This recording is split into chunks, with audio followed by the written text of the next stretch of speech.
Hi guys, I'm Mathias from PinewoodCH, and today I just want to share a little trick with you because during one of my short weekend instructions, let's put it that way, I've been asked, well, you know how to light a fire using standard Light My Fire or any kind of Firesteel or mesh metal steel, and using or a striker or a piece of steel like that.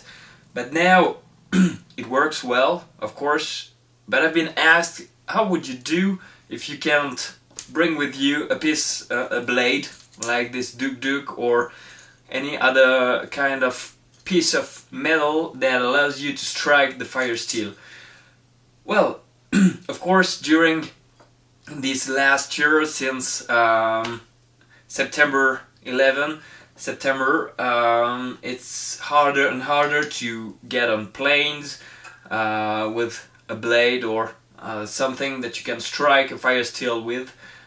Maybe you can have a striker, but let's say you find yourself in a situation where you just can't have a piece of metal that can strike your Firesteel. Well, there's a solution around that you can find pretty much everywhere, sadly, using a piece of glass. Here it's a piece of picture frame I broke recently. Well, actually it was my girlfriend's picture frame, and I just decided to show you that video because I did have a piece of glass. Of course, when you are using some broken glass for survival or any kind of situation like that, you want to be really careful because, well, it cuts, it can be used as a blade replacement, and you don't want to hurt your fingers. Well, now I could use gloves, not to show you guys bad ideas and not to be responsible for people getting hurt while trying this technique.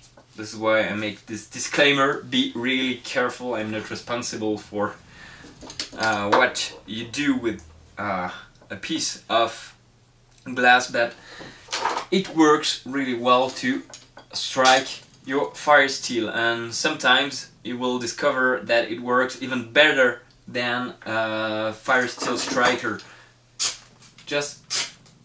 I don't put any pressure, and you have a really nice, I'm burning my desk here, you have a really nice flame. So you can use a piece of glass bottle, a piece of window if it's not tempered glass, because it will be harder to get nice chunks of glass for that purpose.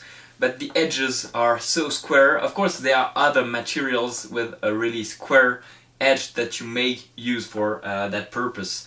I think I've used that, but if you use something like quartz, or even better, I can't find the word, silex, flintstone, or even the piece of stone that is used to make blades out of the black stone.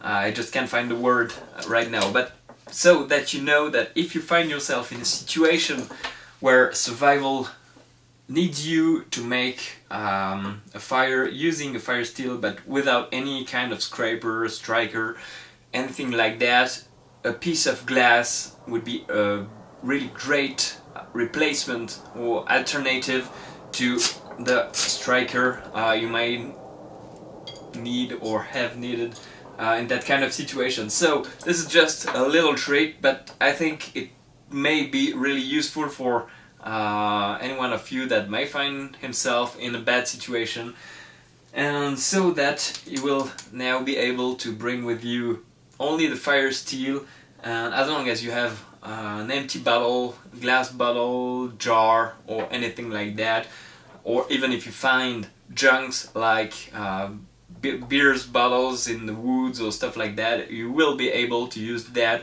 to get a really nice, here, look at that, I'm just scraping slightly, and I can get a small spark. Now see that you just apply a little more pressure and you have an excellent way of starting a fire with your Firesteel. So guys, remember that, but also remember to be really careful when you use that. Of course, if you do not have gloves, I can show you, don't try this or don't put that on me if you hurt yourself, but if you are careful enough, you will be able to use that, and it works really well and it's really perfect for you guys. So just wanted to share that tip with you. I think it might in some situations save some lives. Hope so, if you find yourself stranded like that. And well, I wish you all the best. Be careful, always train with your fire making techniques, and if you have other alternatives like that, just feel free to share with me, with other people. It's really important for our survival community and our survival interested guys, because this is what I like about YouTube, sharing tips and tricks that may be really useful, may come in handy in a survival situation, or just to enjoy the outdoors, and knowing that you have to have less in your backpack because you have more in your brains. So guys, thank you for watching. If you have any questions, as always, feel free to ask, and I'll see you in the next video. Cheers, mates.